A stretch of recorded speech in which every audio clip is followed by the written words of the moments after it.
हिमाचल प्रदेश में prepaid smart meter लगाने के फैसले को लेकर आम आदमी पार्टी ने राज्य सरकार पर तीखा हमला बोला है। आम आदमी पार्टी हिमाचल प्रदेश के प्रदेश प्रवक्ता डॉक्टर राजेश चांदा ने कहा कि हिमाचल जैसे बिजली उत्पादन करने वाले राज्यों में आम जनता को रिचार्ज खत्म तो बिजली खत्म की व्यवस्था में धकेलना सरासर अन्याय है। डॉक्टर राजेश चांदा ने कहा कि प्रीपेड स्मार्ट मीटर को सुविधा के रूप में प्रचारित किया जा रहा है, लेकिन हकीकत में यह गरीबों, मजदूरों और मध्यम वर्गीय परिवारों के लिए सजा बनकर सामने आया है। उन्होंने कहा कि दिहाड़ी मजदूर, छोटे दुकानदार और सीमित आय वाले परिवार पहले से ही महंगाई, बेरोजगारी और बढ़ते बिलों की मार झेल रहे हैं।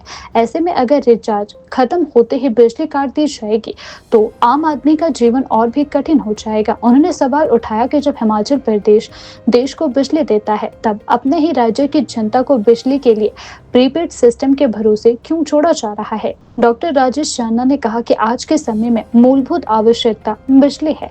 पढ़ाई, इलाज, छोटे उद्योग, घरेलू कामकाज सब कुछ बिजली पर निर्भर है। ऐसे में अचानक बिजली बंद हो जाना आम परिवारों के लिए बड़ी परेशानी खड़ी कर सकता है। प्रदेश प्रवक्ता ने सरकार को चुनौती देते हुए कहा कि यदि प्रीपेड स्मार्ट मीटर इतने ही फायदेमंद है तो सरकार को पहले इन्हें सरकारी दफ्तरों, सचिवालयों, मंत्रियों के आवासों और बड़े सरकारी भवनों में लगाना चाहिए। जब अधिकारी और मंत्री खुद इस व्यवस्था को अपनाएंगे और इसके प्रभाव को समझेंगे तभी जनता से इसकी उम्मीद करना उचित होगा। डॉक्टर राजेश चांदा ने आरोप लगाया कि सरकार बिना जनता से संवाद किए, बिना जमीनी हकीकत को समझे, केवल कागजी आंकड़ों और निजी संपत्तियों के दबाव में ऐसे फैसले ले रही है। उन्होंने कहा कि आम आदमी पार्टी इस जन विरोधी फैसले को किसी भी कीमत पर स्वीकार नहीं करेगी। चांदा, प्रदेश प्रवक्ता, आम आदमी पार्टी।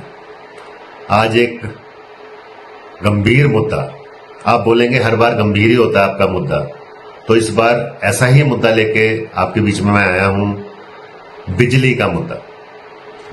सुनने में ये आ रहा है कि पूरे देश में धीरे धीरे जो हमारे यहाँ पहले डिजिटल मीटर्स लगे हुए थे वह बदल के स्मार्ट मीटर्स लगाए जा रहे हैं।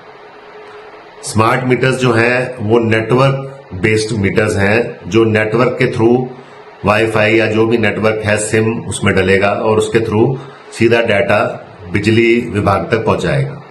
और इसके डिस्ट्रीब्यूटर्स होंगे, प्राइवेट ऑपरेटर्स में भी बोर्ड भी हो सकता है, इलेक्ट्रिसिटी बोर्ड भी हो सकता है, बट ज्यादातर जो हमारे देश में विरोध दर्ज हो रहा है वह प्राइवेट प्लेयर्स के खिलाफ दर्ज हो रहा है। जैसे महाराष्ट्र में, गुजरात में, उत्तर प्रदेश में, नोएडा में, इवन दिल्ली में भी, पंजाब में भी ये स्मार्ट मीटर्स लग रहे हैं। और हमारे हिमाचल प्रदेश में भी धर्मशाला में, शिमला में ये मीटर्स लगने शुरू हो चुके हैं।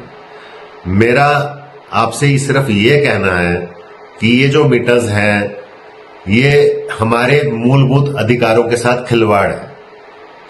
हम ये कहते हैं हमारा मूलभूत जो हमारी सब जनता बराबर है, सबके मूलभूत अधिकार शिक्षा, स्वास्थ्य, बिजली, पानी, महिला सुरक्षा, ये सबके लिए सम्मान होने चाहिए, सबके अधिकार एक जैसे होने चाहिए। वह खिलवाड़ देखने में आ रहा है और अगर ये प्राइवेट प्लेयर्स के हाथ में गया तो वो शहरों की तरफ अपना नेटवर्क ज्यादा बनाएंगे और रूरल एरियाज को इग्नोर करेंगे, जैसे मोबाइल कंपनीज करती हैं वैसा ही होने वाला है। और जो रिचार्ज सिस्टम है वह बिजली में भी लागू हो जाएगा। जैसे आपका चार्ज खत्म, आपकी बिजली गुल, इस तरह से हालात आने वाले हैं। मैं केंद्र सरकार से गुहार लगाऊंगा कि जहां पे 80% जनता रूरल एरिया में रहती है हमारे देश में, आप इस तरह की खिलवाड़ हमारे साथ ना करें।